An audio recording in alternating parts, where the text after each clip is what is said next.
بسم اللہ الرحمن الرحیم۔ السلام علیکم۔ قومیات ایک ایسی قوم تھی جو بڑے طاقتور تھے، جن کے 40 ہاتھ جتنا قد، 800 سے 900 سال کی عمر، نہ بوڑھے ہوتے نہ بیمار ہوتے، نہ دانت ٹوٹتے نہ نظر کمزور ہوتی، جوان تندرست و توانا رہتے تھے۔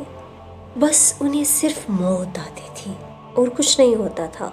ان کی طرف اللہ تعالیٰ نے حضرت ہود علیہ السلام کو بھیجا۔ انہوں نے ایک اللہ کی دعوت دی، اللہ کی پکڑ سے ڈرایا، مگر وہ بولے، اے ہود، تمہارے خدا نے تو تیری عقل ہی خراب کر دی ہے۔ جا اپنے نفل پڑھ، ہمیں نہ ڈرا، ہمیں نہ ٹوک۔ تیرے کہنے پر کیا ہم اپنے باپ دادا کا چال چلن چھوڑ دیں گے؟ عقل خراب ہو گئی ہے تیری، جا اپنا کام کر۔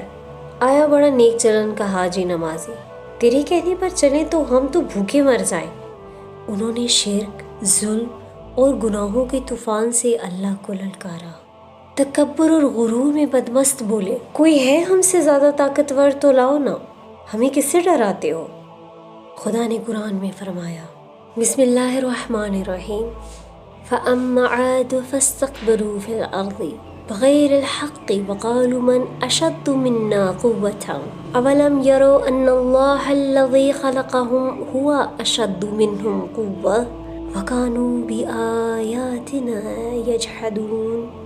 خدا قرآن میں کہتا ہے کہ اب قوم عاد نے تو بے وجہ زمین میں سرکشی شروع کر دی اور کہنے لگے، ہم سے زور آور کون ہے؟ کیا انہیں یہ نظر نہ آیا کہ جس نے اسے پیدا کیا وہ ان سے زیادہ زور آور ہے؟ وہ ہماری آیتوں کا انکار کرتے رہے۔ اللہ نے قحط بھیجا، بھوک لگی، سارا غلہ کھا گئے، مال مویشی کھا گئے، حرام پر آ گئے، چوہے بلی کتے کھا گئے، سانپ کھا گئے، درخت گرا کر اس کے پتے کھا گئے، پھر بھی بھوک نہ مٹی۔ نہ بارش ہوئی، نہ قطرہ گرا، نہ غلہ اگا۔ پھر تنگ آ کر اپنا ایک وفد بیت اللہ بھیجا۔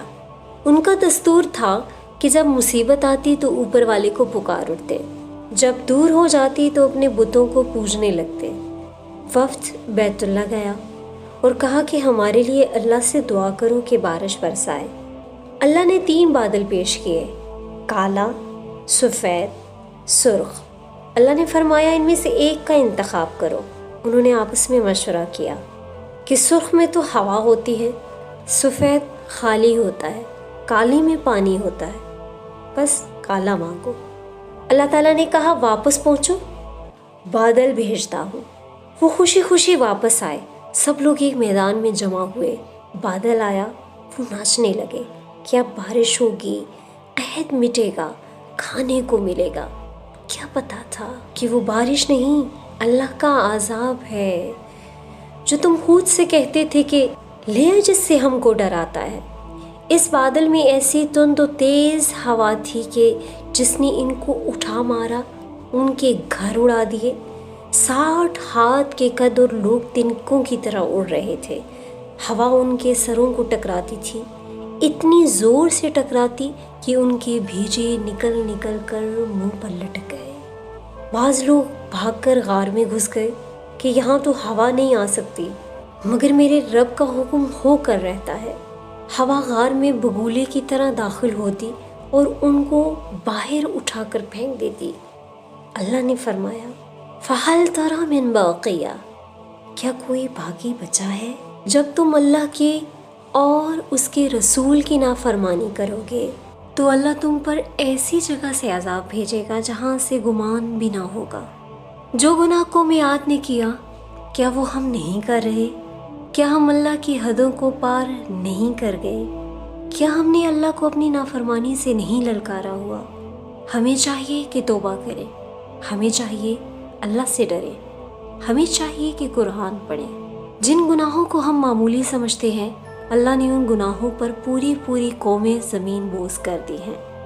پروردگار عالم ہم سب کو با ایمان بنائے اور ایمان پر ثابت قدم رہنے کی توفیق عطا فرمائے۔ کہیں ایسا نہ ہو کہ غفلت کے پردے ہماری عقلوں پہ پڑے رہیں اور ہم اسی طرح سے ایک دن زمین بوس ہو جائے۔ فَهَلْ تَرَى مِن بَاقِيَةٍ، کیا کوئی باقی بچا ہے؟